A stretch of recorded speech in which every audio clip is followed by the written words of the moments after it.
Before we begin this Thursday evening address, if you're not already subscribed to this YouTube channel, make sure to do so now. And if you are subscribed, check and make sure that YouTube hasn't tried to unsubscribe you. And also hit the bell that's supposed to notify you when a new video goes up. And be sure to give the video a like. The white supremacists hate that. Now, that said, say, does anyone remember that time that P. Dummy said that the Democrats shouldn't expect any black votes without reparations? Hey, remember that time that P. Dummy had said that if the police don't start getting prosecuted for harming black people, then black folks should refuse to vote for Democrats because they're not protecting black people? Hey, remember that time that P. Dummy had said that if Alexandria Ocasio-Horseface refused to make her pledge to reparations, that she shouldn't get any black votes? Me neither. I had largely been aiming to not talk about this, mainly because there are certain subjects that black people as a group just don't handle very well. Sports, and anything related to music, we don't handle those subjects very well. We tend to get caught up in them very quickly, and we stop talking about whatever is important or anything intelligent about it, and we just get wrapped up in whatever facile inanity that we tend to get caught up in. That's where the conversation tends to go and stay. So whenever you see somebody like Punk Daddy on the radar, I look and go, oh, this is nothing but trouble. But because of the fact that the story's been making the rounds and more of you have been contacting me and asking me, have I seen it? I feel like I need to say something about it. Because there is a relevant issue at work here due to how much attention his blathering has gotten. You see, Punk Daddy is trying to figure out how to reinvent himself, and it's not by his own accord. I do not credit this to him. I think it's a matter of he had some white handlers who told him, hey, you might want to go ahead and go in this direction because too many of these black folks are doing something wrong. You can make yourself real useful to us. We'll owe you a favor.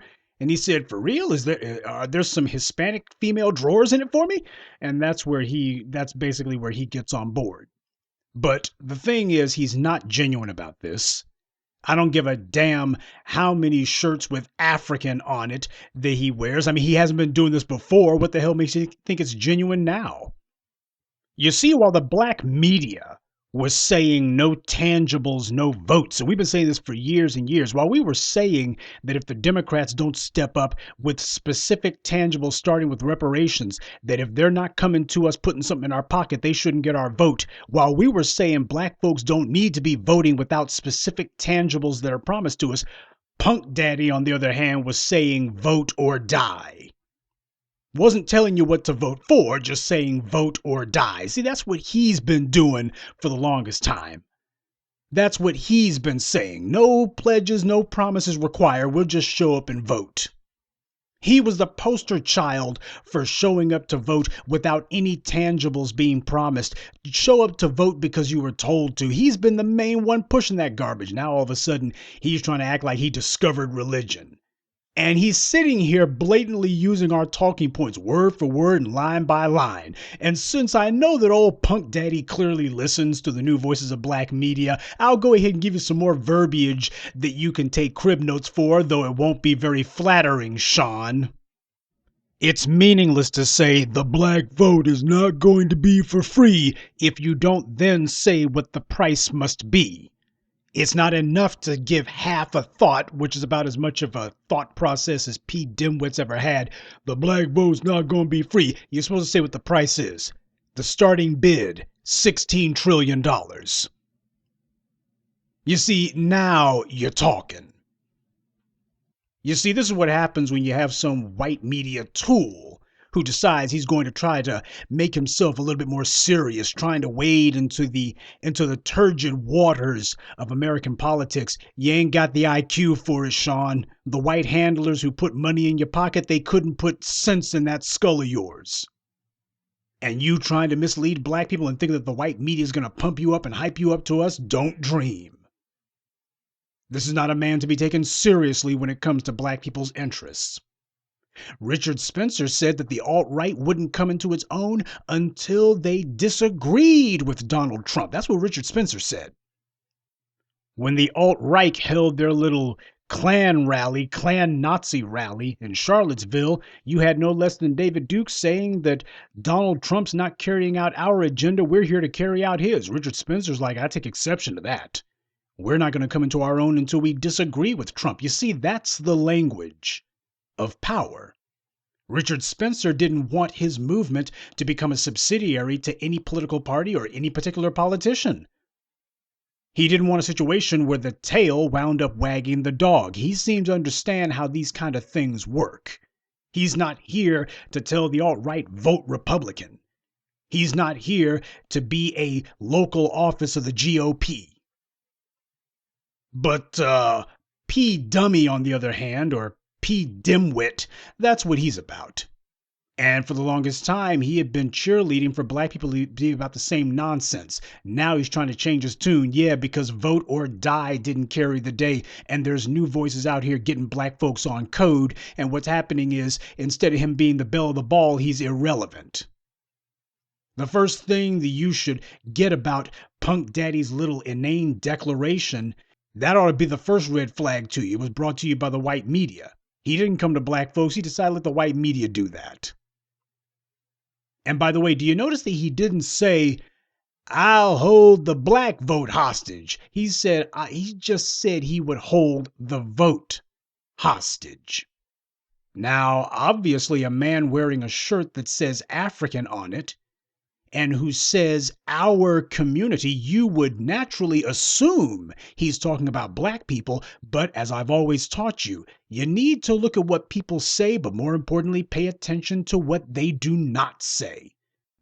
It wasn't 5 seconds before he began his pivot. He started off with saying the black vote is not going to be for free. But of course, he doesn't say what the price must be to get the black vote. Just the black vote's not going to be for free. And then once he goes ahead and gets that out of the way, he starts watering it down from there. That's the only time he says the word black in isolation. After that, he ain't even saying, if he does mention the word black, he's going to say black and brown. Either that or he won't mention the word black at all. It's going to be that same old kumbaya, our community, make our lives better. Yeah, he's real judicious with when he says the word black, as few times as possible. He went out of his way to avoid saying the word black, to minimize how many times he said it, and to water it down first chance he got, and to amalgamate it and lump everybody else in with us first chance he got. That lets you know what he's about. He's talking about our community. And then says, well, you got to improve the lives of black and brown people. Family after Barack Obama, after Kamala Harris, after all these fakers, frauds, phonies, and fools who have attempted to BS their way past our defenses and to use all sorts of trick language and to talk around our interest and to do everything they could to avoid saying the word black, you would think by now that we would be hip to this con. You look to see, is this guy sitting here giving us a straight black line, or is he giving us a straight line of bull?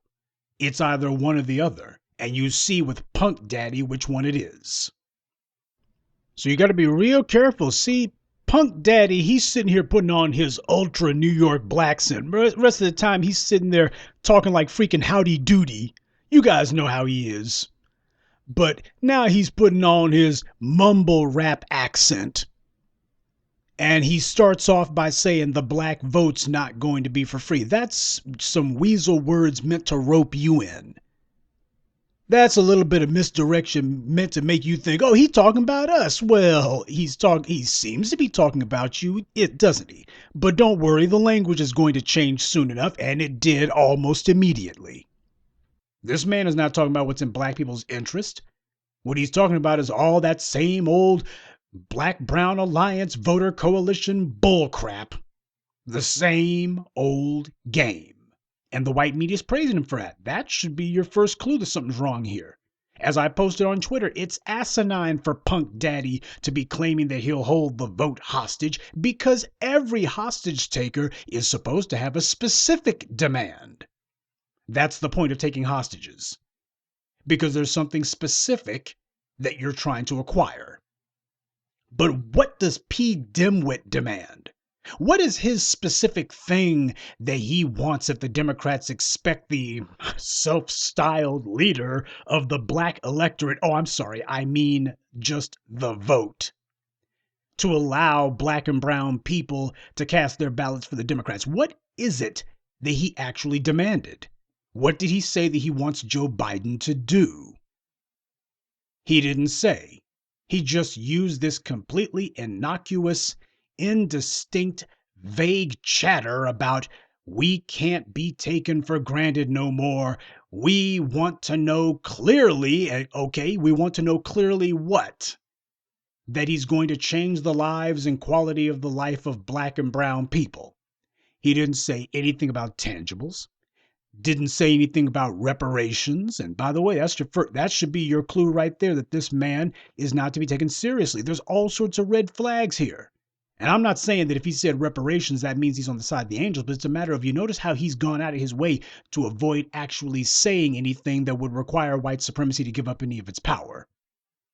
He didn't say anything that would make any people from the dominant society have heartburn. Nothing that was going to make them uncomfortable. Man, Kamala Harris couldn't have spoken a more meaningless phrase than that. Change the lives and quality of the life of black and brown people. For a moment there, I was expecting him to say, we need Joe Biden to give us a lift act, give us a lift up. I was halfway expecting him to come out with some stupidity like that. It would have fit. What the hell does that phrase change the lives of and quality of life of black people mean? What does that mean? Change the lives and quality of life. Kamala Harris, she couldn't have put it any better than that. You're sitting here using words that don't mean anything. It's like saying economic development. It's one of those phrases that can mean whatever you want, which means it has no meaning at all. It's completely and thoroughly empty. I've warned you about that. When you got these con men who come up to you, and what happens is they use these indistinct phrases, very inexact language. They keep it appropriately vague because that's exactly what their goal is. And they let you project onto their words whatever you want to think. And then you'll sit here saying, yeah, P. Dimwit, he said that Joe Biden got to step up with tangibles. Did he ever say tangibles? He said Joe Biden got to cut the check. Did he say Biden must cut the check? He said reparations. Did he actually say reparations? He said that the black vote's gonna be held hostage till Joe Biden. Did he actually say he would hold the black vote hostage, or did he just say the vote, period? See, that's what happens when you got these politicians doing their con games, like Kamala Harris. That's what they do. They know that what you're expecting is for them to make specific pledges for you, and their goal is, we'll be damned if we're going to do that. That's what you learn from Kamala Harris. You think I'm going to do something that only benefits black people? No! And Bernie Sanders, reparations. I don't know what reparations means. Sonny Hostin told him it means money. No, I would not favor reparations. As soon as you peg the bastards down on it, they immediately give you a quick, unqualified no. They don't give you a, well, I would be in favor of cash reparations under these circumstances. Sure, something specifically for black people. I'd be in favor of that, but even qualified. See, everything else, they're willing to go ahead and give you some word salad, and they give you some verbal gibberish. They spew out some verbal vomit with all kind of qualifiers for everything else. They're willing to entertain any other policy. When it comes to every other policy, they would entertain it with certain qualifications, of course. But as soon as you start talking about policies specifically for the former slaves, as soon as you start talking about cash for black folks, all of a sudden it's an unqualified no. These are people who, if you ask them about killing people all over the world, whether it's military strikes, drone strikes in Iraq, or if it's military action in Syria, they're willing to give a qualified yes or a qualified no, which is the same thing. They leave themselves a back door, and they're always making it where, well, we could go either way with this. They always want to make sure that in case they need to reverse themselves or change their position, that they always had some verbiage that made it where they can say, see, I didn't contradict myself. I kind of left my door open there. But as soon as you start talking about us, all of a sudden, oh, hell no, ain't going to be no back door, side door, or escape hatch. We're just shutting this one down. Something only for you niggers? No. Cash reparations? No. See how that works? You have never heard them give an unqualified no to anything except us. All of a sudden, they don't feel the need for any verbal embroidery. They ain't got to beat around the bush. They don't have to put any qualifiers on it. You're not going to get anything from anybody if you're vague about what it is that you want. That's why what Punk Daddy is doing is so dangerous to the black folks dumb enough to fall for it. You have to be specific and improve our lives. That's not specific at all. $16 trillion cash is. If you want to make progress in any endeavor in life, then you have to decide upon a goal that you want to pursue, and then you have to have a means by which you can measure if you're getting closer to your goal or farther away. Otherwise, you're going to wander around in meaningless circles forever, like we've been doing. Now, P. Dummy said that it's business at this point. Hey, P. Dimwit. Because I know you're listening to this, you or some of your friends are, because you're sitting here ripping us off word by word and line by line. If you're going to quote me, then get it right. What I tell my people is that voting is a business transaction, not just business.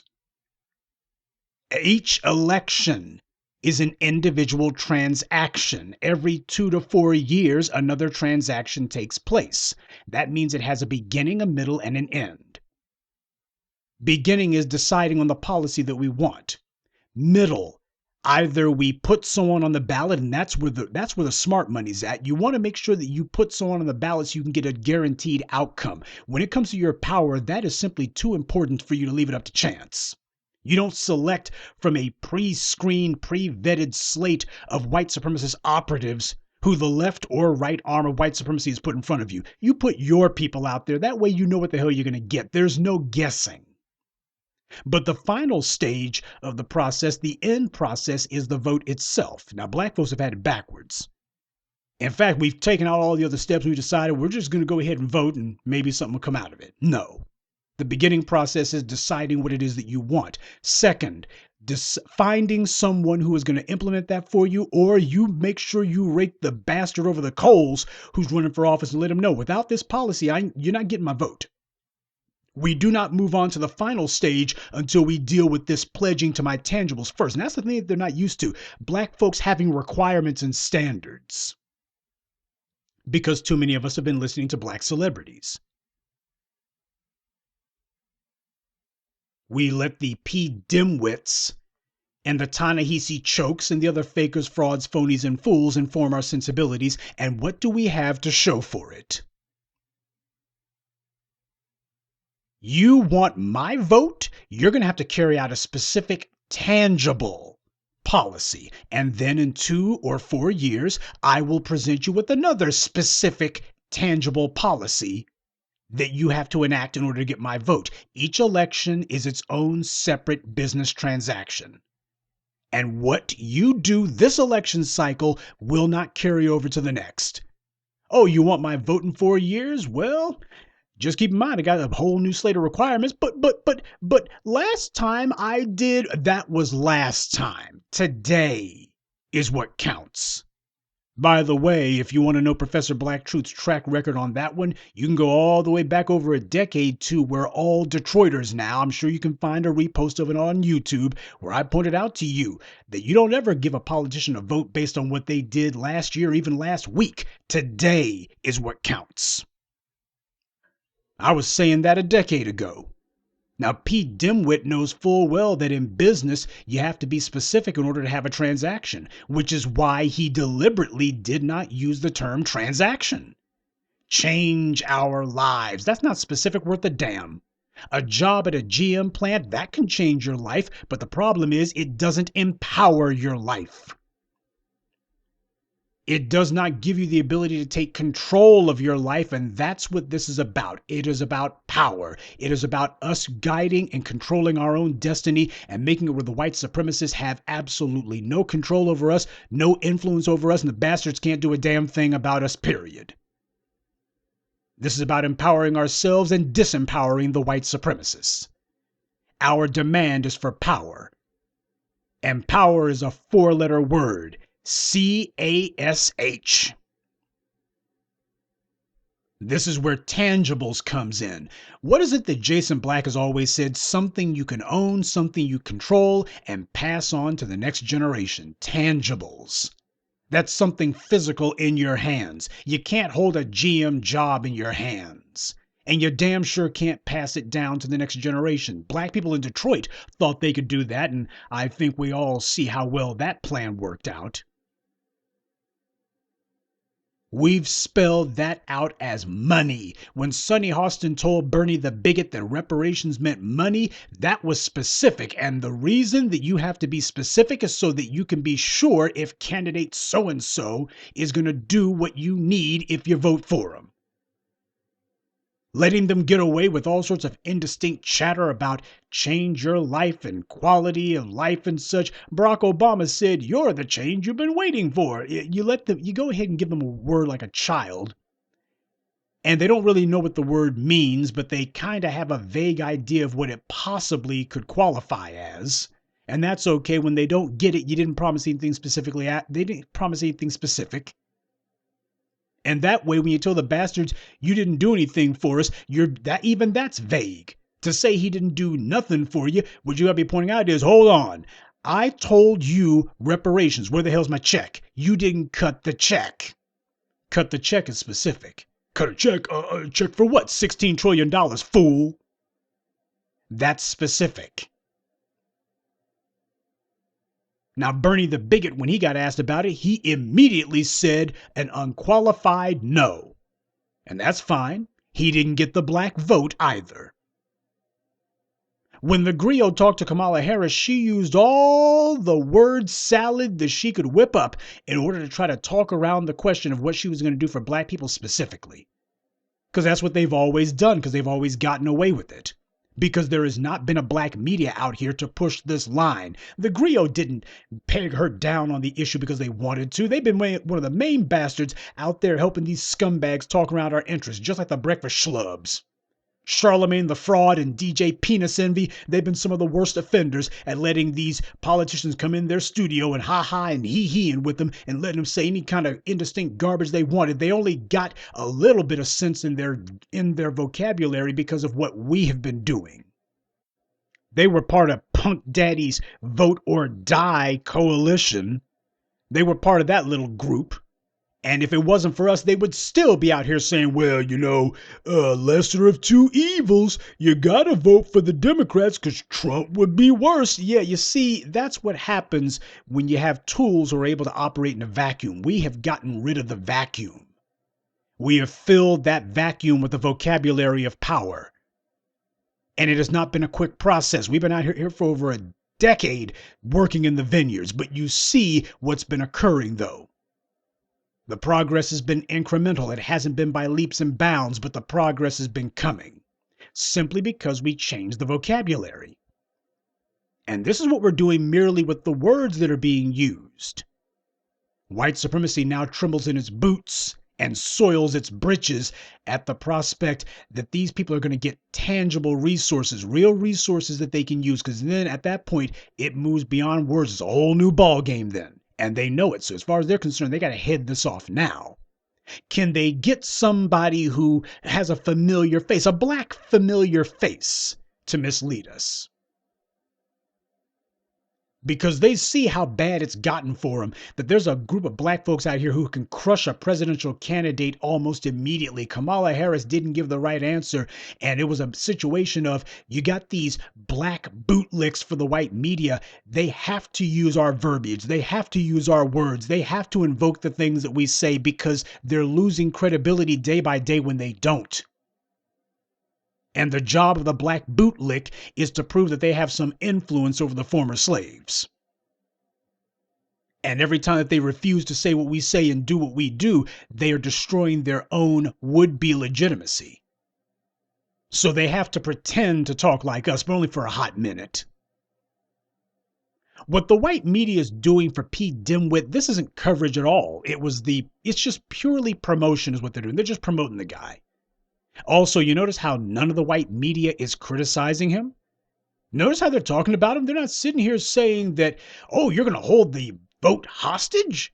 That's controversial. P. Diddy has a controversial stance, you see.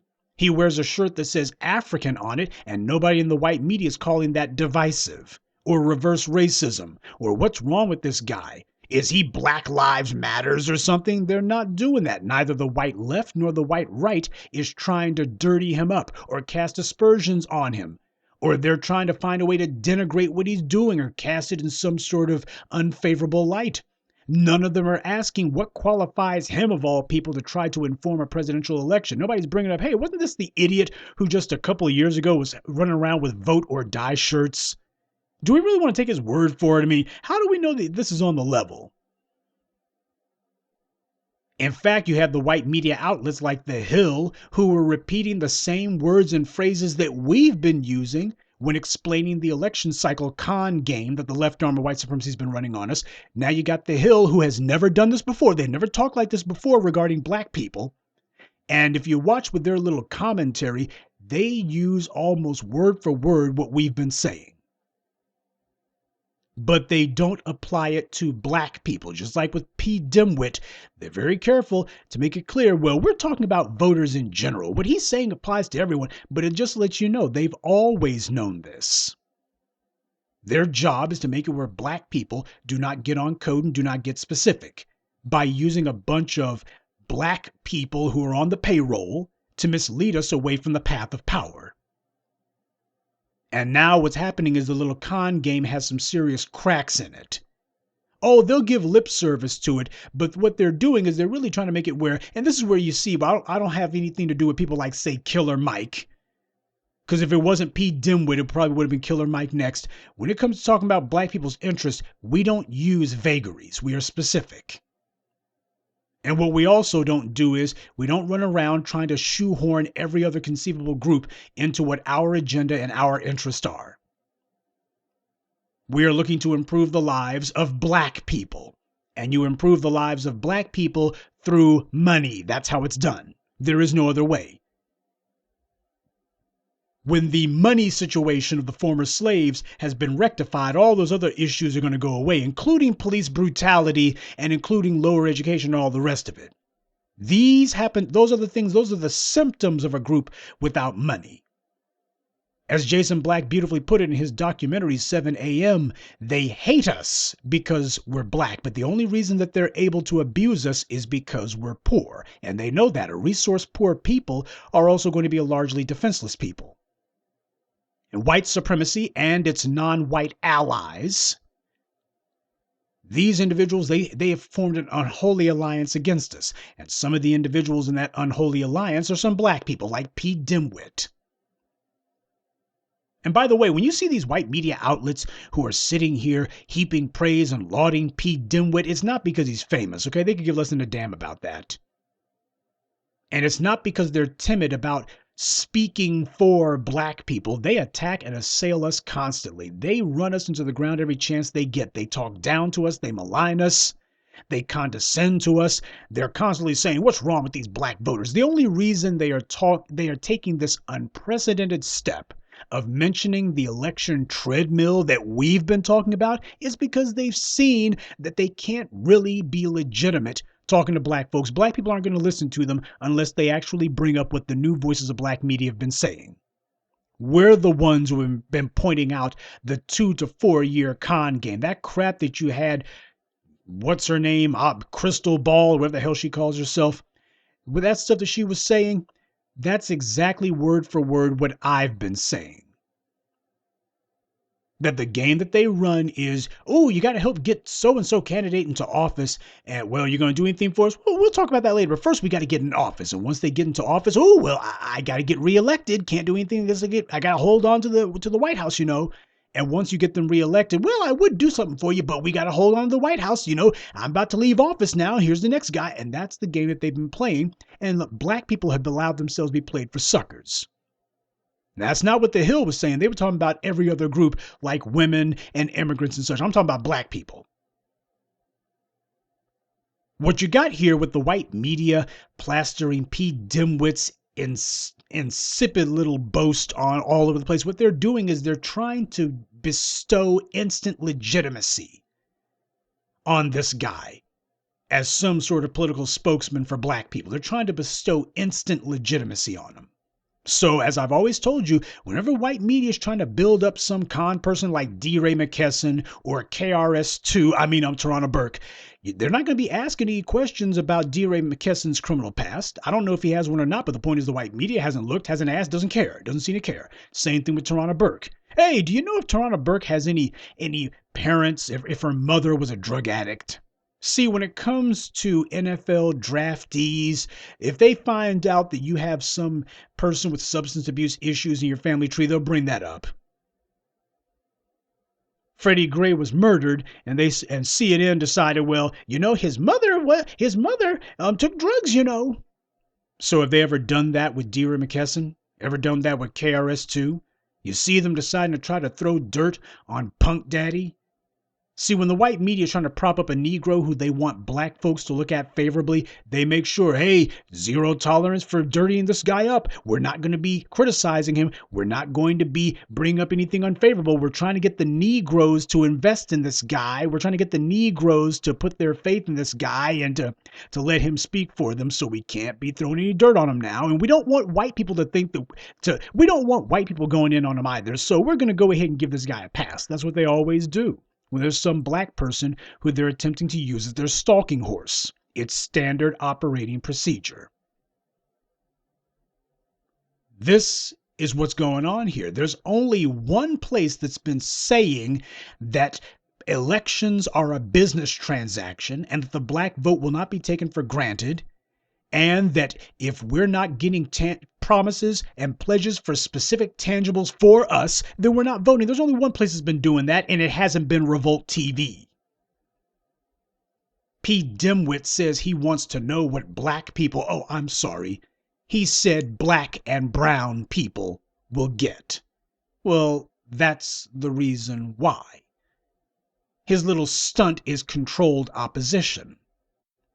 Anytime that you see the white media reporting on some black person and they're not trashing that black person, some black person's talking tough in front of the white media and the white media is not calling them out and trying to take them down and trying to refute them and trying to debunk and defame them. Whenever you see the white media reporting on that person and they're not trying to destroy them, that's because that black person is promoting a message that the white media wants out there. That's how you can immediately identify a black tool for white supremacy.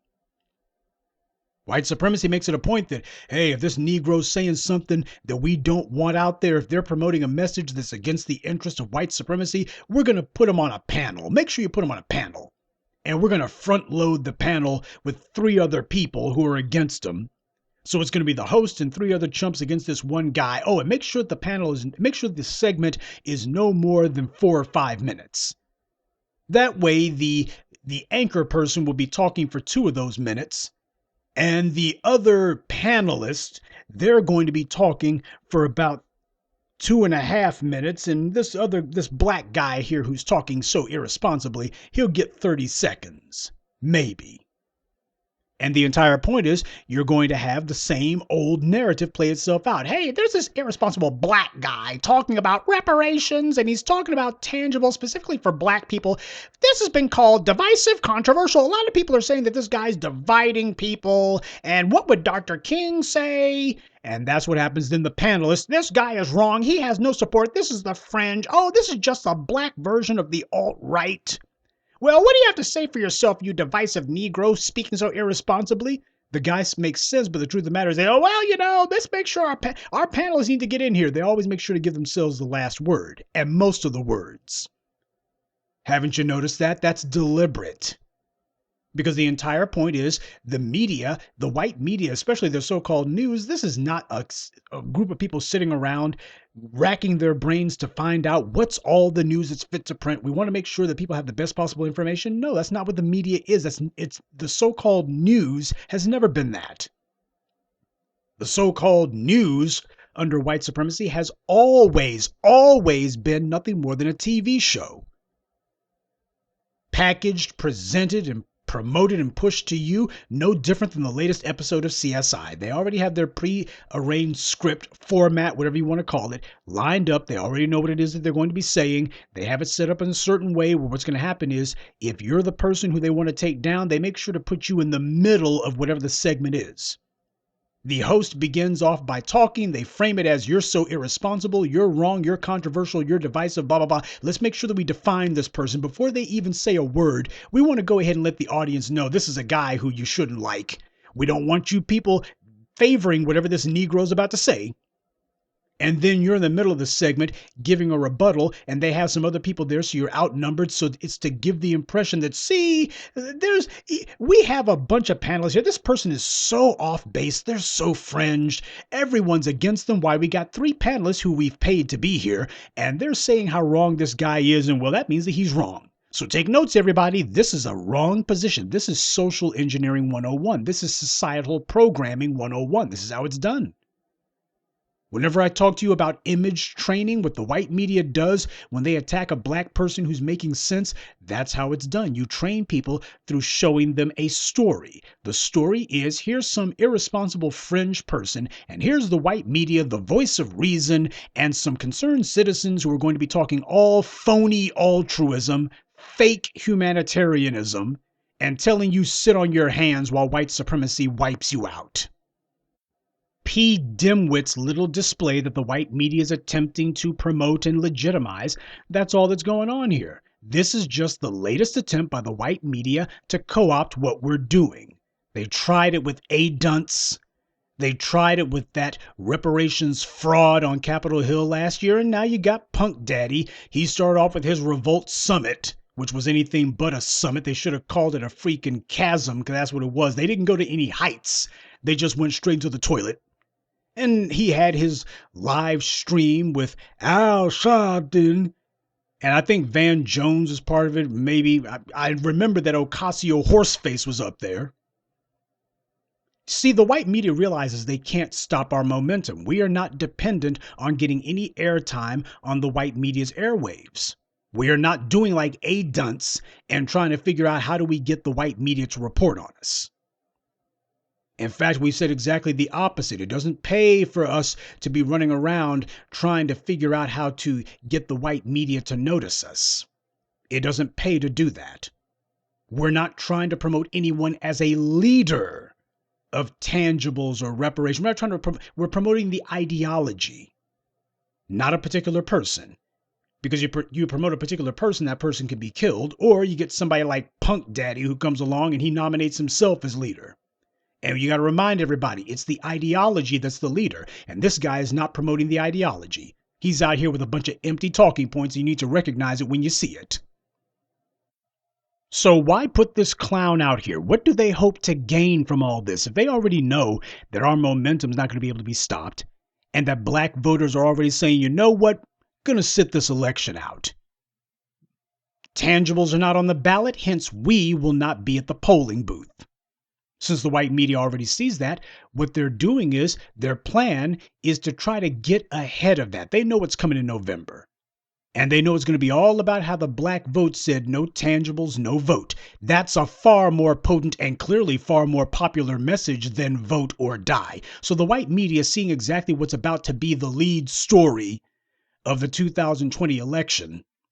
They're trying to get out in front of it by putting P. Dimwit out there to say that he tells black folks, ostensibly black people, even though he didn't say black people, he's holding the vote hostage and he'll tell black folks to stay home if they don't get anything promised to them. And that way, when November comes and black people who are already deciding that they're not going to go to the polls, when black people don't don't turn out to vote, the white media can then point to their puppet Punk Daddy and say, he did it. See, this was all Puff Daddy's doing. Why, he said that he would, wow, he must really be influential. He said he would tell black folks to stay home, and they did it, and this was all him. That it surely wasn't those new black media voices over there. Damn sure wasn't them. It must have been, it was definitely Puff Daddy. Wow, Puff Daddy. You know, Puff Daddy, what will it take to get black people to turn out to the polls? Well, you got to feel our pain, and we need some money for black education like the HBCUs. You know, we need like a LIFT Act or something, you know, right? Because we ain't trying to,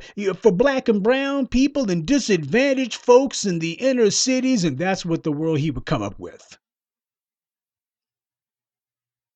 All of this pretending where he dances up to the line and tries to make you think that he's saying the same thing that the black media says. You go ahead and let the white media ask him, well, what is it that you want? He'll be talking just like Kamala Harris. You'll be sitting there going, man, you and Kamala Harris must have the same speech writers because you're saying the same crap.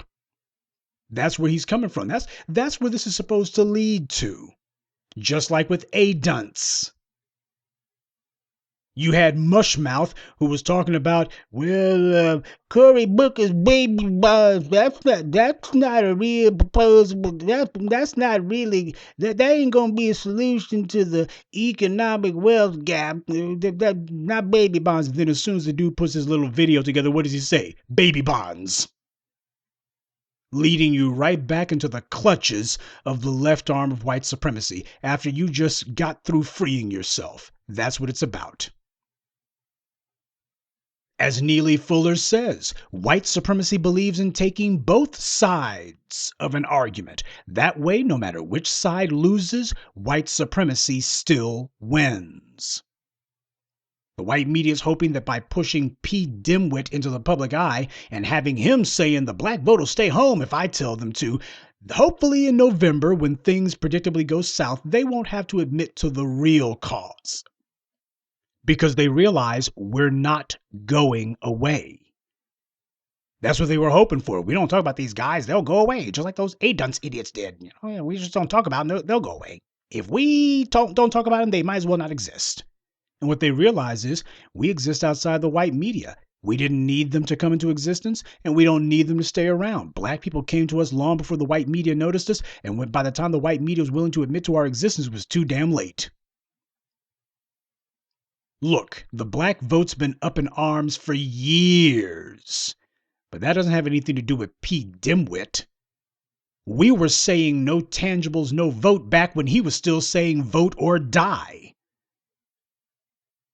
The black vote's already, the die is already cast. Black folks have already made it clear, hey, none of these scumbags, not any of the Democrats were willing to say the words, black people, specifically those who came out of slavery, are owed a $16 trillion check, and we need to put together a stimulus package just for them. We have to rectify that, and that's going to be a central plank of my political platform. None of them said that. And I don't want to hear anything about Marianne Williamson. That woman was a novelty candidate, just like Tulsi Gabbard. People sitting here, Marianne Williamson, she was not much better or different than Kamala Harris saying, well, there's many forms of reparations, many forms. It doesn't have to be, but it doesn't have to be cash. Marianne Williamson, well, maybe a couple of pennies, no. People need to get over this idea that when black people have demands, somehow the demands are illegitimate, or whatever the demands are, you're asking for too much. No, you need to get used to doing what we say. People, they already don't like it when black people get anything. If a black man earns something in the free market, they got a problem with it. He shouldn't have it. It's not a matter of the amount of money. You just got through seeing something like $5 trillion being doled out like so much monopoly money without a single hearing about it, without a single debate, and without a single objection. So what does that tell you? It ain't the amount of money that we're demanding that's the problem. It's the people making the demand. You could be making a demand for $1. They'd say it's too much.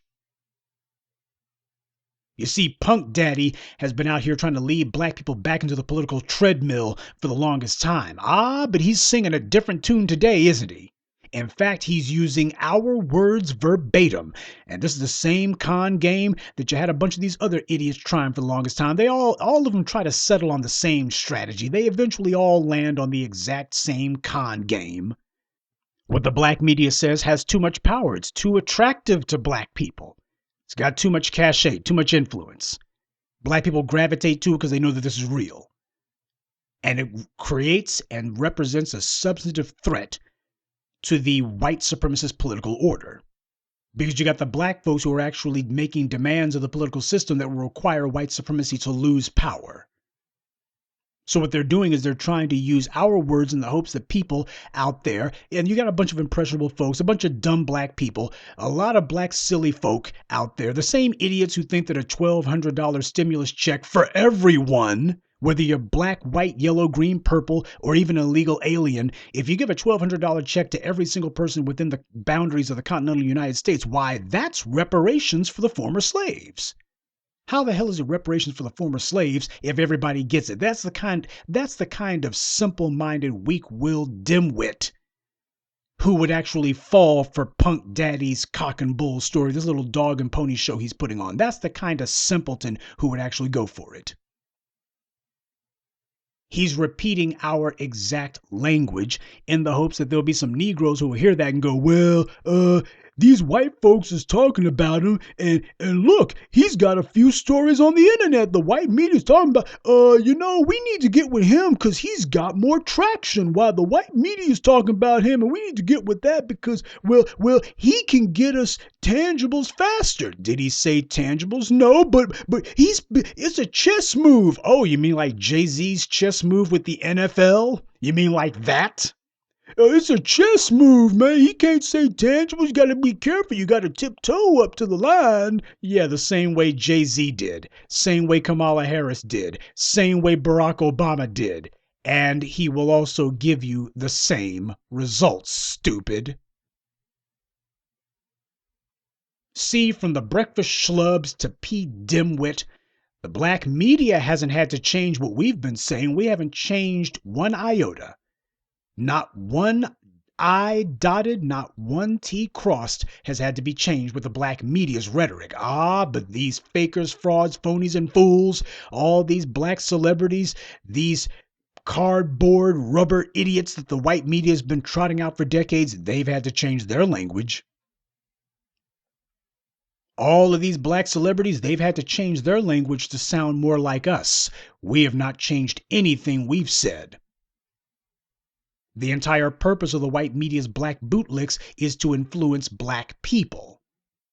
Sure, it's been a tug of war, but it's one that they realize slowly but surely they've been losing.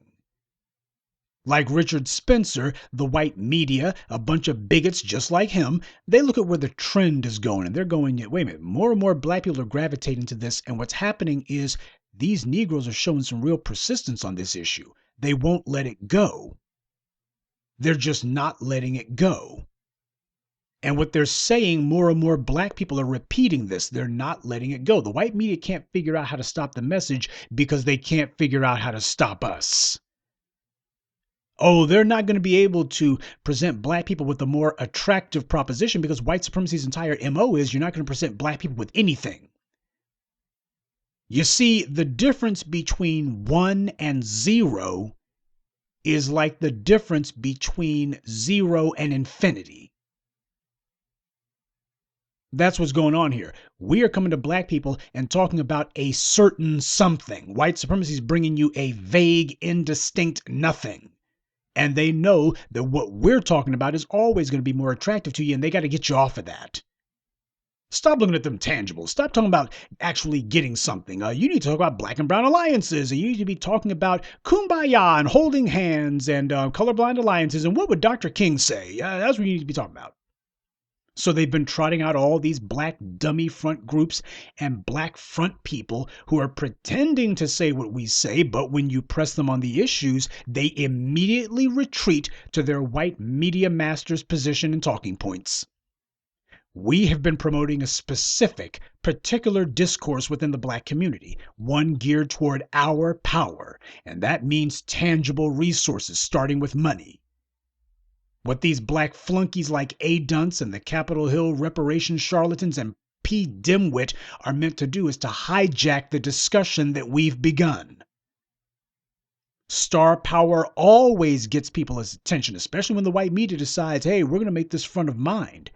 We have a media megaphone and we're going to use it. So we're going to make sure that you hear this garbage, even if you don't believe what P. Dimwit says, even if you don't believe what Danny Glover and Ta-Nehisi Chokes and these other white media paid bootlicks have to say, even if you don't believe it, the point is you're still going to see it.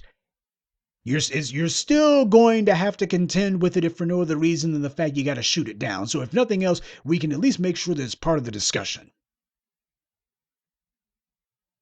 Star power does indeed get people's attention. Dangling some celebrity in front of us, that's always been the golden blackjack that never misses. Because black folks drop everything and follow whatever the chosen white media tool says because he's famous. This is the closest to influence that black people have aspired to. We don't aspire to personal influence or influence as a group. Instead, it's a matter of, well, if you'll listen to some black person, yeah, even if the black person is just a tool, a puppet saying what his white masters have told him to say, we'll settle for that. But the black media has come along and changed all that. We have delegitimized this white supremacist strategy, and we've also delegitimized the black tools who have played along with it. The black reparations advocates from last year, they were the first ones to say the reparations didn't have to be cash, and that was deliberate. They were actors, literally in the case of Danny Glover, and their job was to put on a show, and the show had one purpose. It was to be a dramatization of a group of black people saying, we want reparations, but reparations doesn't have to be cash. And that was supposed to frame and supposed to set the social discourse for the wider society. Whenever we say, hey, reparations is supposed to be cash, they can say, well, Danny Glover said it doesn't have to be, and Ta-Nehisi Chokes said it doesn't have to be, and they said they're in favor of reparations too, and that's what we think. We think that, yeah, it doesn't have to be cash. This is a fringe position. Comfort food for the white supremacists. It's supposed to give encouragement to them, and they got black people playing along with it. When I see Punk Daddy wearing a shirt that says African, and you don't see white people on the right angry about it, that's how you know the bad guys are on code about this. They know it's a fraud. They know it's a con job. They're just wondering if you know it. You know, for several months now, Punk Daddy's been trying to position himself to be the voice of the black street and attempting to co-opt or to appropriate what have been the trappings of the black grassroots. These black celebs have never given a damn about black politics before now. Usually a black celebrity runs from politics. Oh, I'm all about people. I'm race neutral. I'm for everyone. They don't want to lose their crossover, read white audience. So they want to make sure that they don't say anything that makes white people uncomfortable or anything that might give the dominant society heartburn. So it's a matter of they want to be as colorblind as possible. Don't pigeonhole me. Don't, keep the word black far away from me. That's how black celebrities have always talked, especially these rappers. You ask these rappers about anything having to do with a black agenda, and they'll tell you, man, it's all, I just want to be about my music, man. Everybody buys my music, man. What was it that Rakim said when he was asked about Eminem? Oh, I'm colorblind. That's what these fools say. You ask these rappers about a black agenda, and all of a sudden they're sitting here talking Rainbow Coalition, the freaking United Colors of Benetton. That's what these clowns are on. Oh, they want to talk about their music. They want to talk about their cars. They want to talk about the girls at the club. They want to talk about the fools they beefing with. Yeah, but we're not talking about black empowerment. That's what these guys always do. And what we've done is we've made it where you can do that, but you will not be legitimate when it comes to black folks talking about things that matter. And now all of a sudden, these same rappers who before now you couldn't pay them to talk about black agenda. Now all of a sudden, these guys, they want to wade into the waters of American politics. Now all of a sudden they got something to say. Now they want to be armchair political commentators all of a sudden. Get the hell out of here. You've been running from black people's political interest all this time. Keep on running. Brothers like Jason and Tariq, they've been renting venues for years now for black folks to come together and to talk about things that matter. And the topic of conversation has been tangibles. It hasn't been voting for this or that party.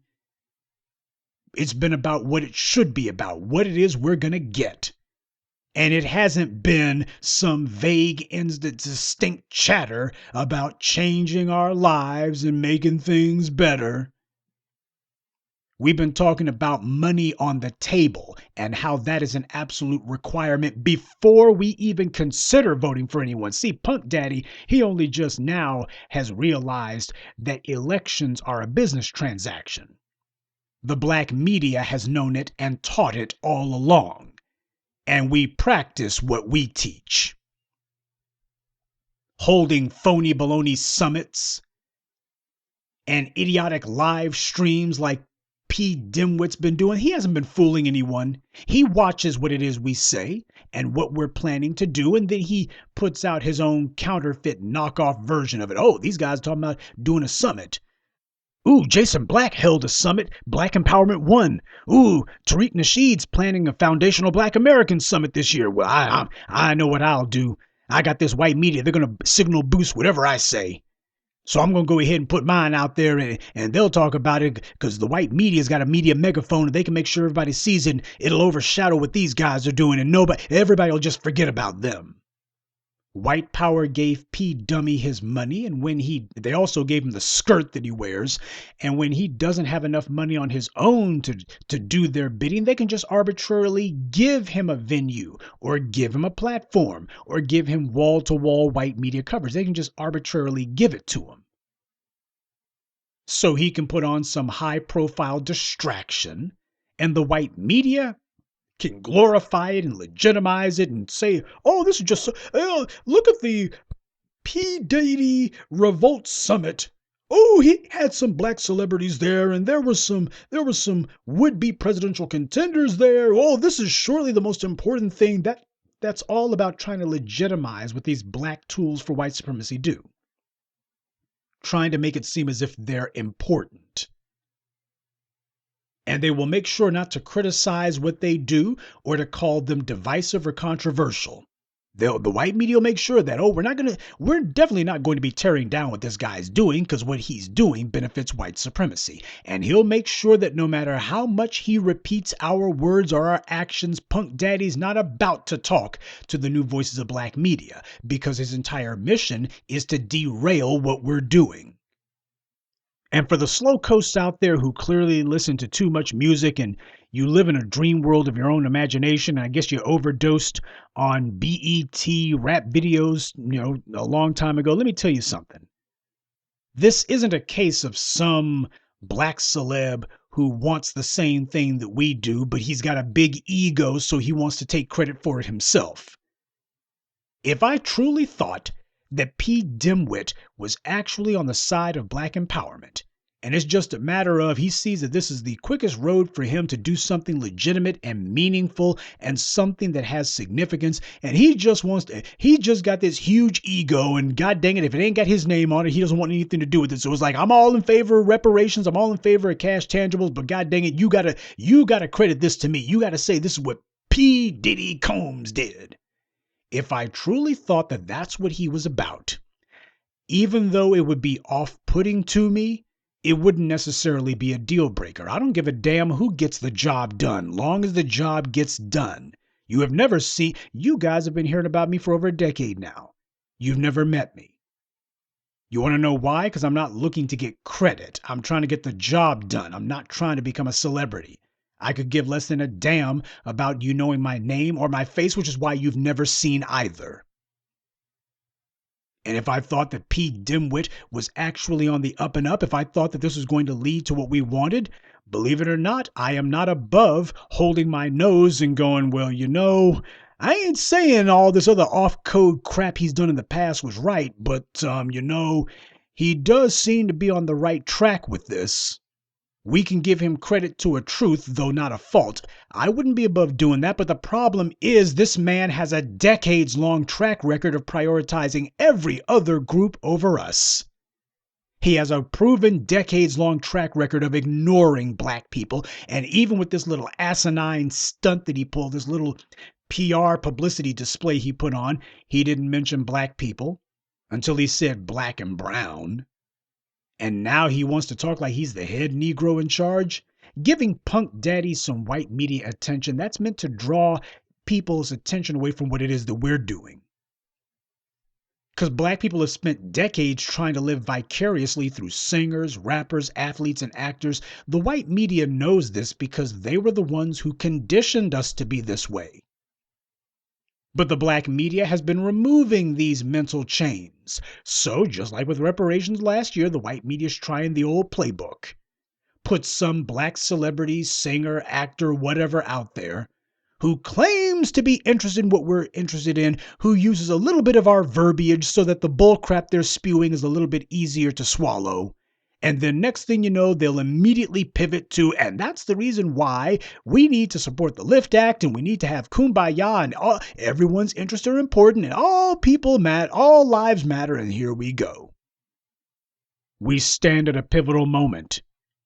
And we damn well better not decide that now is the time to cut and run. This is the time to dig in. Clearly, the white media is looking forward to the election, but I've always taught you that you need to see the institutions and the practices and the trappings of white supremacy the way that your oppressor does. You're never going to be able to beat white supremacy until you're able to figure out how white supremacy thinks and operates. That way you can get ahead of the bastards, as we've taught you to do. You got to see white supremacy schemes the way that they see it. That way, you're able to tear them apart from the inside out. And just like you see with the white media trotting out Punk Daddy and trotting out those reparation fraudsters last year, they'll be throwing all this crap against the wall to see if anything sticks. White supremacy is not used to being in the position of being helpless. They're used to having just this playbook, usually one or two plays that always work, and it always goes down the same way. They're used to getting what they want with no opposition and no effort whatsoever. Now the playbook's not working and they don't know what the hell to do. You need to see elections the way the white supremacy sees them. You know damn well that the elections are not about choosing leaders. White supremacy's already chosen who the punks on the ballot are going to be. They've already selected and screened them for you. So this isn't about choosing leaders. So what purpose do elections serve then?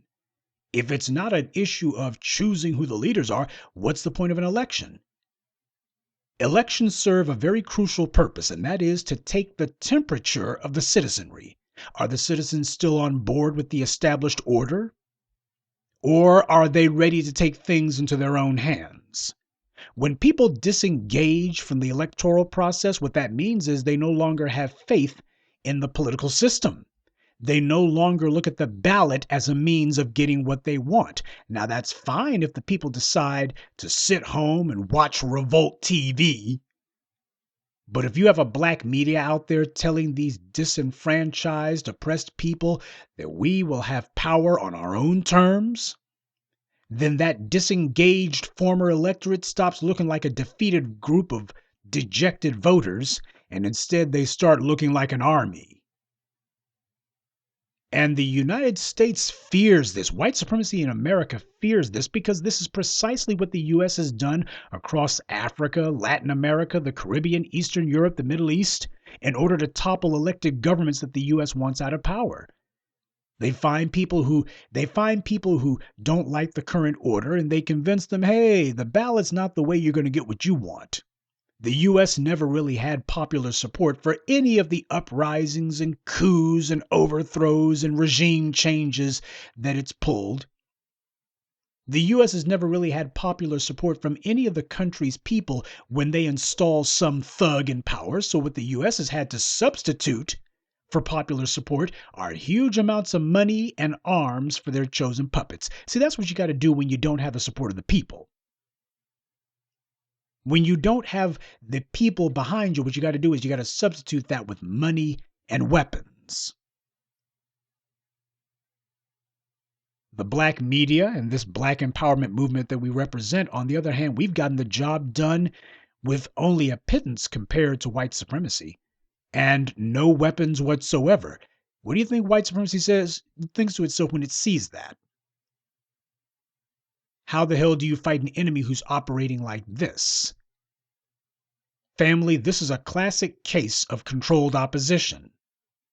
If P. Dimwit was really so hot and bothered about getting tough with these Democrat politicians, then why the hell didn't he confront Ocasio-Horseface when he was live streaming with her? She has categorically ignored black voters. When she was running for office, she did not reach out to black people, and she damn sure didn't say what she was going to do specifically for the black citizens of the Bronx. She didn't say what she was going to do for black Bronxites. Black New Yorkers weren't going to get a damn thing from her, and indeed they have not. When she won office, I told you about on her election night. I was watching that in particular. Does she mention black people? You know, this Hispanic woman, isn't she going to give mention to the much ballyhooed, much vaunted Black-Brown Alliance? Because you got a black folks like P. Dimwit, they every time they say black, they got to say and brown right behind it. Okay, let's see if this Hispanic woman returns the favor. Let's see if she's on the same page as us. Does she say Black and Brown Alliance or Brown and Black Alliance? Is that what she says? No, she doesn't say it at all. She sticks to Hispanic, and that's all she said. That's it. She didn't mention black people, and she has not spared a word or even a thought for black people since she won office. She has, however, been on a nonstop jihad for illegal aliens, but only if they come from south of the border. That's what she's been about. There hasn't been a brown, black, brown anything from her. When talking about Hispanics, Alexandria Ocasio-Horseface talks about specifics. She offers tangibles when talking about Hispanics. It's only been the last couple of weeks, though, that she's been doing a few PR stunts with clowns like Al Sharpton and his do-nothing National Action Network and P. Dimwit's Revolt livestream. All of a sudden, she wants to go ahead and get in a little bit of FaceTime with some black folks. Why do you think she's doing that, huh? And why is it that P. Dimwit did not call her on it and say, well, you know, I ain't here necessarily to take you on, but the thing is, you ain't been saying what you're going to be doing for black people. So before, we got to start right here with you. What are you going to do specifically for black people? Well, there needs to be an alliance. No. Tangibles. How much money? How big is the check? Check? Yes, check. He didn't do that. He didn't call her out. He didn't say, you know what? You didn't say a damn thing that you were going to be doing specifically for black people. Well, what I've said is that disenfranchised groups, hell, black people. Well, underserved communities, hell, black people. People of color, my foot, black people. Minorities, you be a minority, we're black. He didn't do that with Alexandria Horseface. Well, then again, we all know P. Dimwit has a Latina fetish, and he's totally willing to offer up the black community as a living sacrifice for interracial sexual access. But more than that, this is all a show. You see, this is why following black celebrities is suicidal. These are white supremacy's hand-picked puppets. And no matter how much tough talk they may do, when white supremacy pulls their coat, they will fold like hot laundry. Remember when Snoop Dogg threw in the towel? He did an about face when it came to Kobe Bryant. Oh, he was talking big. Until his white handlers let him know, P. Diddy, we can take that TV show away from you, buddy. The next thing you know, every time you try to do one of your little rap shows, you're going to find it a hell of a lot harder to get a venue, buddy. And all of a sudden, people are going to be reminding you, man, you're going to have some Me Too protests wherever you go, buddy. Hey, man, the same stuff we've been saying about Kobe, the same way we say that black men mistreat black women. Hey, we can dig up some hood rats on you, same way we did with R. Kelly. We can find some black women who'll talk about how you didn't treat them right back in the day. Man, y'all can only do that if you find some liars. You think we're above that? You think we won't? Oh, yeah, I can imagine exactly the conversation that took place. This is why you do not want to place your faith or your fate in the hands of a P. Dimwit or a Snoop Dogg or any of the rest of these fakers, frauds, phonies, fools, charlatans, turncoats, and backstabbers. These guys are not going to take you anywhere. What little resistance you may get, what little back talk a Killer Mike will give will only be the case until Bernie the bigot walks in the room. Then all of a sudden he starts panting like a dog and his tail starts wagging. He becomes an obedient little puppy serving and obeying his master. Snoop Dogg stopped barking as soon as white power told him to knock it off. And P. Dimwit, hell, what he did was less useful than having done nothing at all.